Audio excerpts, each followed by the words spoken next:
Let's speak with Alp Mehmet, Chairman of Migration Watch UK. Alp, good afternoon to you. I don't know how many numbers we have to have, how many more people we have to have before someone somewhere is going to scream, this is a national emergency, because it clearly is.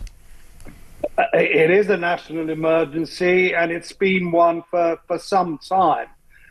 How many more numbers? All I can guarantee you is that we're going to hit records year after year after year unless we can show and send the message that coming here illegally won't work. And you and Ryan have covered a lot of the ground there, or what needs to be done.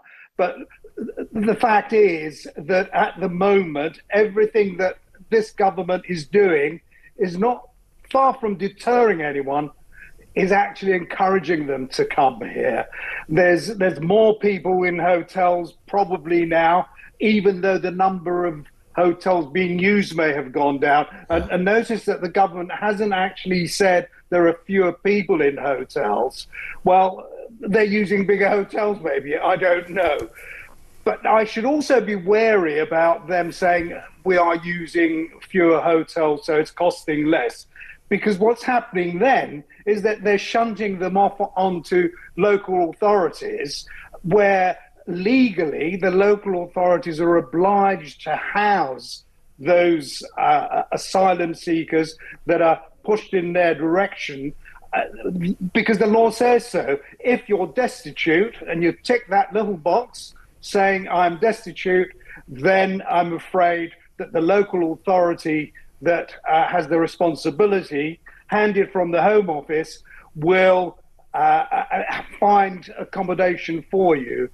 And it's a nonsense, really, that they are providing these sort of amenities and these sort of comforts for people who ultimately are looking to break into the country.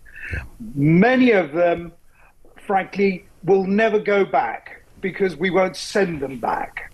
Some of those who come from countries who are prepared to take their nationals back and are regarded as safe may go back, but there are going to be more and more people coming over. This year, I was saying earlier in the year that we're likely to hit 50,000. Already, I think we're moving beyond that. And that's only those that we know about. Sure. There's probably going to be between 60 and 70,000 coming here, taking into account of those who get in one way or another without our being aware of it. Sorry, I've said a lot. Yeah, no, and you've said it beautifully. It's again the frustration that I think everybody feels on this. I'm going to keep making the point, Alp, that it doesn't matter whether you're left wing or right wing. Everyone can agree, surely, this is unacceptable. The question we are left with is, as the Labour government said they're going to stop using some of these hotels, this particular hotel group, their contract runs out, I think, in the autumn, around about September. Doubtless it will be renewed to some, maybe to a lesser degree, because you've got to find somewhere to put 40,000 people. Yeah, indeed. You do have to, and that's what I say about shunting them off onto local authorities. But look, perhaps we should be looking at the problem sort of further afield. You mentioned earlier when talking to Ryan that there are two sets of border forces, two sets of Home Secretaries and the rest of it. Actually, it's a lot more than that, because this problem starts at the external borders of the EU. There are hundreds of thousands making their way into the EU illegally every year. A lot of them will then make their way up to the northwest coast of France and make their way over in boats. They'll make their way over in boats because it works. They concoct a story which our courts, really, rather than questioning, make it the responsibility of the Home Office to prove or disprove whatever the story is. I mean, that's a nonsense. And I'm afraid until we detain those who arrive, deal with them quickly, and then remove them, then they will continue to come.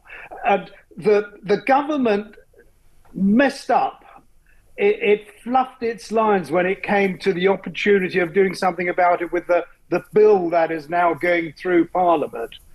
I mean, that bill, if anything, is going to encourage people to come, as I keep saying, because there's nothing in it that requires the government to remove or return those who arrive illegally. Nothing. Yeah. It's a total waste of time.